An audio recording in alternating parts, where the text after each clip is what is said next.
saat ini sedang tidak baik-baik saja, sebab munculnya virus corona yang berasal dari Wuhan, Cina, yang begitu luas dampaknya terhadap dunia. Banyak negara-negara yang terpapar virus corona, salah satunya adalah negara Indonesia. Setelah adanya warga Indonesia yang terpapar virus corona, pemerintah Indonesia langsung mengambil langkah-langkah demi mencegah penyebaran semakin meluas kepada masyarakat Indonesia. Salah satunya memerintahkan warga Indonesia mengisolasi diri mereka di rumah. Yang terjadi di Indonesia saat ini mengakibatkan banyak kendala. Selain dalam dunia pekerjaan, hal tersebut berdampak pula pada sistem pendidikan di Indonesia. Belajar tidak bisa dilaksanakan di sekolah seperti biasanya. Namun, para pelajar serta mahasiswa tetap melakukan proses pembelajaran dengan menggunakan sistem online atau yang biasa disebut dengan sistem 2020. Pembelajaran daring merupakan pembelajaran tanpa tatap muka secara langsung antara dosen dan mahasiswa, tetapi dilakukan melalui online. Istilah model pembelajaran daring atau online learning model atau OLM pada awalnya digunakan untuk menggambarkan sistem belajar yang memanfaatkan teknik internet berbasis komputer. Dalam perkembangan selanjutnya, fungsi komputer telah digunakan oleh telepon seluler atau gawai. Pembelajaran dapat berlangsung lebih luas dibandingkan jika menggunakan komputer. Orang dapat belajar di mana saja, kapan saja, dan dalam situasi apa saja. Perkuliahan tidak hanya dapat dilakukan melalui proses tatap muka antara dosen dan mahasiswa. Kini, mahasiswa tetap bisa belajar meskipun jarak dosen berjauhan. Pembelajaran daring di tengah merebaknya virus corona merupakan hal yang mau tidak mau harus dilaksanakan oleh seluruh pelajar maupun tenaga pendidik. Sebab demi tercapainya tujuan pembelajaran yang telah ditentukan dalam rancangan pembelajaran yang telah dibuat berdasarkan Surat Edaran Mendikbud RI Nomor 3 Tahun 2020 tentang pencegahan COVID-19 pada satuan pendidikan. Semua pendidikan tinggi di Indonesia mengambil langkah tegas atas himbauan pemerintah untuk melakukan aktivitas belajar di rumah. Melalui pembelajaran online, dosen juga dituntut untuk lebih kreatif dalam memberikan materi pembelajaran, yakni dengan membuat video pembelajaran dalam bentuk tutorial yang diunggah di YouTube, memaksimalkan penggunaan Google Classroom, WhatsApp Group, dan aplikasi video konferensi seperti Zoom, Skype, Hangout, maupun Webex dalam Wahyudi 2020. Selanjutnya yaitu metode penelitian. Dalam penelitian ini, jenis penelitian yang digunakan adalah penelitian kualitatif, dengan jenis desain yang digunakan adalah deskriptif. Menurut M9 dan Schumacher, dalam Ahmad 2015 mengungkapkan bahwa menggambarkan dan mengungkapkan atau to describe and explore, serta menggambarkan dan menjelaskan atau to describe and explain merupakan tujuan umum dari penelitian.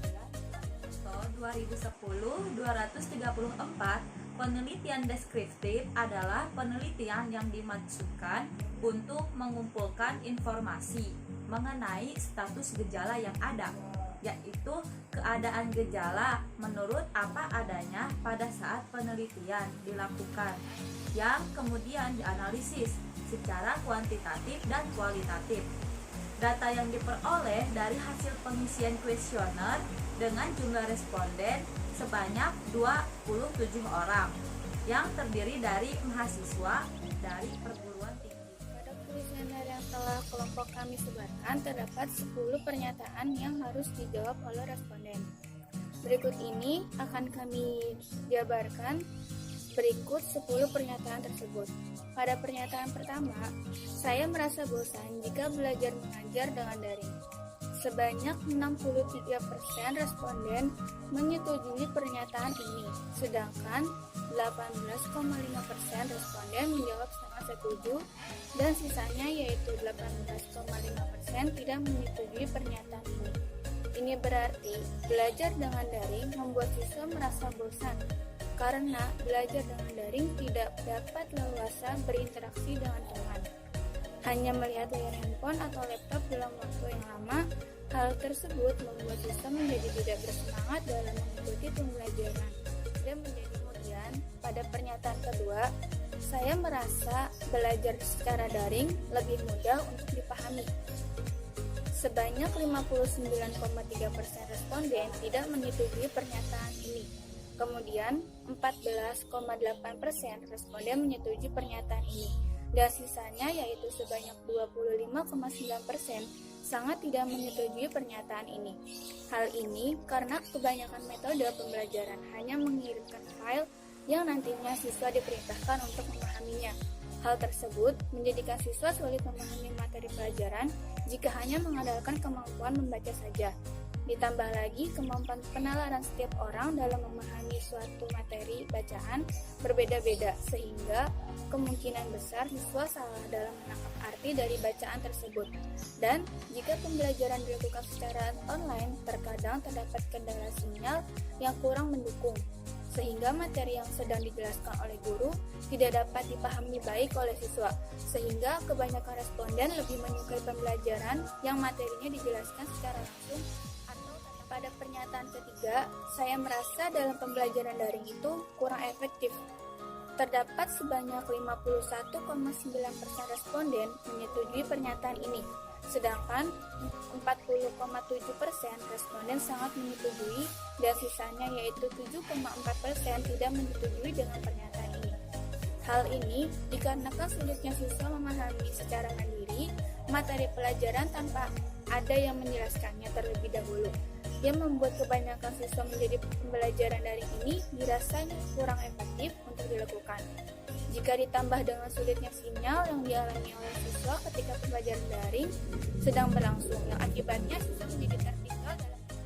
Selanjutnya, pada pernyataan keempat, saya merasa lebih bersemangat dalam pembelajaran daring dibanding belajar secara langsung.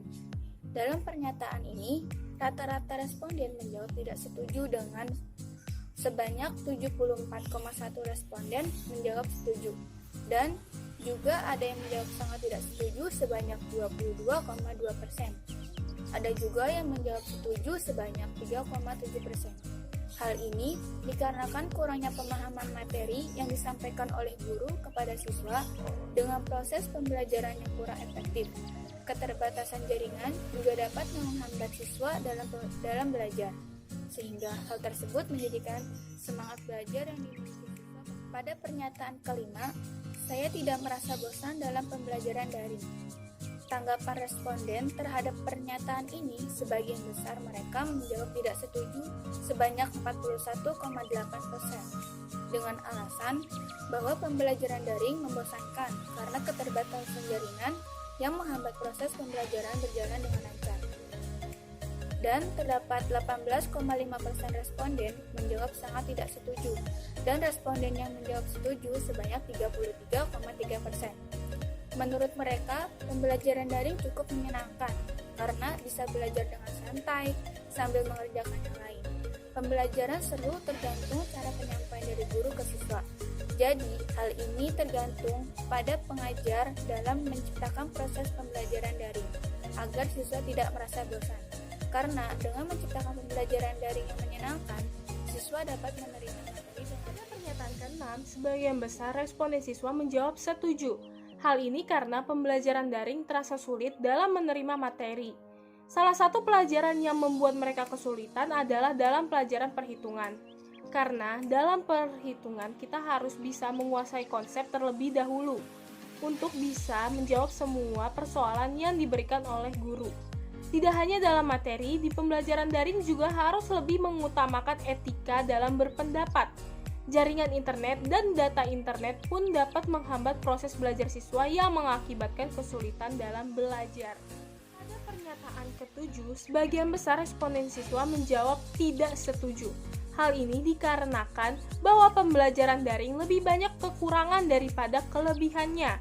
Salah satu kekurangannya yaitu jaringan dan metode penyimpanan yang digunakan bagi setiap siswa. Pada pernyataan ke-8, sebagian besar responden siswa menjawab setuju. Hal ini dikarenakan bahwa pembelajaran daring kurang efektif, dapat menimbulkan lama untuk memahami materi yang dipelajari. Tetapi memang secara tatap muka lebih efektif dan lebih cepat paham dalam memahami materi yang akan dipelajari. Pada pernyataan ke-9, sebagian besar responden siswa menjawab tidak setuju.